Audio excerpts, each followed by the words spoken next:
गोळी काय करते, गोळी रक्तातनं साखर उचलती आणि 2 पेशींच्या मध्ये जी जागा आहे, याला इंटरस्टिशियल स्पेस म्हणतात, तिथं ढकलून देते.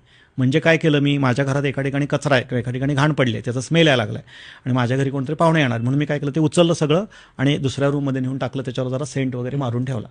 काय होईल, काय जास्तीत जास्त काय होईल, एक दिवस तुम्हाला त्या दुसऱ्या दिवशी काय होणार, त्या रूममधनं पण वास यायला लागणार. तुम्ही म्हणाल तिथं वास येतो, मी हॉलमध्ये नेऊन टाकतो, तुमच्या पूर्ण घरामध्ये वास यायला लागणार. तुम्ही म्हणाल नाही, माझं पूर्ण घरात खराब येतं, असं करून मी पॅसेजमध्ये टाकतो, तुमचा पूर्ण पॅसेज खराब होतो. हेच गोष्ट डायबिटीसमध्ये कुठलीही मी गोळी घेतो, कुठलंही औषध घेतो, गोळी फक्त रक्तातनं साखर बाहेर काढते. मेटफॉर्मिन हे करतं. मेटफॉर्मिन 100%. मेटफॉर्मिनचा जो हे सांगितलं जातो, एकदम किती छान भाषेत लिहिलेलं आहे, it increases uptake of glucose to liver. लिव्हरला ते अपटेक, म्हणजे लिव्हर काय म्हणत असतं, माझं पोट भरलंय, तू पुढं जा, पुढं पेशी बसलेलं असतात, पेशी म्हणत माझंही पोट भरलंय. मग आता मेटफॉर्मिन काय म्हणते, चल जाऊ दे, तू जा परत जा, घे रे बाबा. आणि म्हणून 90% टाईप 2